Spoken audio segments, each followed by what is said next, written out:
Water has been one of the main sources of sustenance for human beings.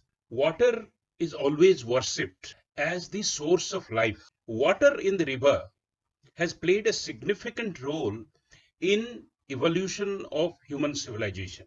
Most of the ancient civilizations were built only when there is water nearby, especially a river nearby, for human consumption, for animal to be washed, cleaned, and fed, human beings to do their agriculture, and for transport.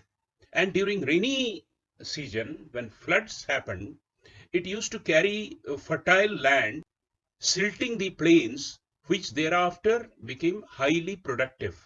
No wonder rivers in ancient civilization and even to dates are worshipped because they are suppliers of survival, they are suppliers of sustenance, and they are suppliers of wealth.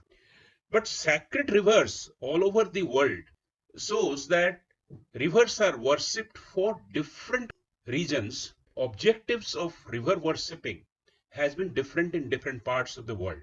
Today we take 5 or 6 rivers and understand how regions for worshipping the rivers could be so diverse.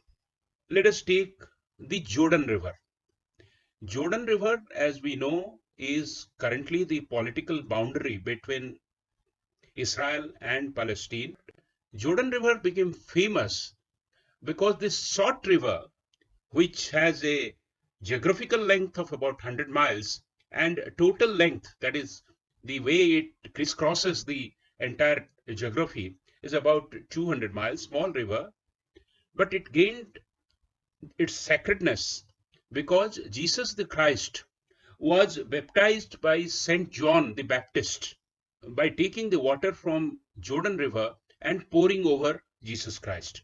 So after that, from all over the world, Christians, whenever they travel to that part of the world, they make it a point not just to worship this river, but again pour water all over them.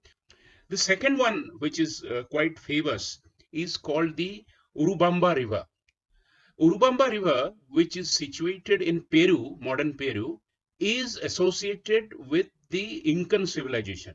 Small river is considered very sacred because two things. The first thing is that it is supposed to be a reflection of the heaven because Incan literature says that the Milky Way got reflected into Urubamba River, and the Incans believed that this river collected all that is there in the form of divine blessings into it, and it gives back to the heavens. The next river, which is considered very auspicious, is in United States. It is the Columbia River.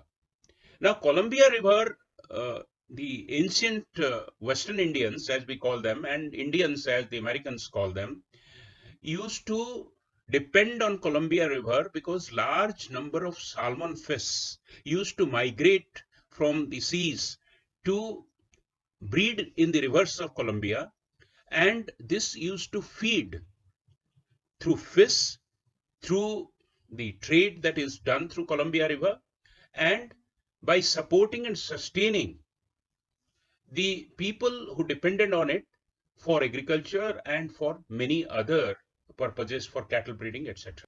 In New Zealand, there is a river called Wanganui. Now, Wanganui is worshipped not because it supports trade, commerce, or living, but because it is considered as a living river. Like human beings, it is supposed to have a life of its own. And the New Zealand government recently given it the status of a human being, status of a living being, with consequences in law if you hurt it, or if you try to pollute it, or if you try to desecrate it. Bagmati River in Nepal is considered sacred because it is the ultimate resting place for human beings. When a Nepalese dies, it is first bathed 3 times in the Bagmati River, and thereafter it is cremated, and from the cremation the ashes are again put to the Bagmati river. Resting place, origin, own salvation, communication with God, all these are in the sacredness of rivers all over the world. The Saptanadi, as you know, whenever a religious ceremony is there, we say Gangescha Jamaneschaiva, Godavari Saraswati, Narmade Sindhu Kaveri Jalasmin Sannidhi Kuru. All these 7 sacred rivers are considered as ultimate of all that we have discussed.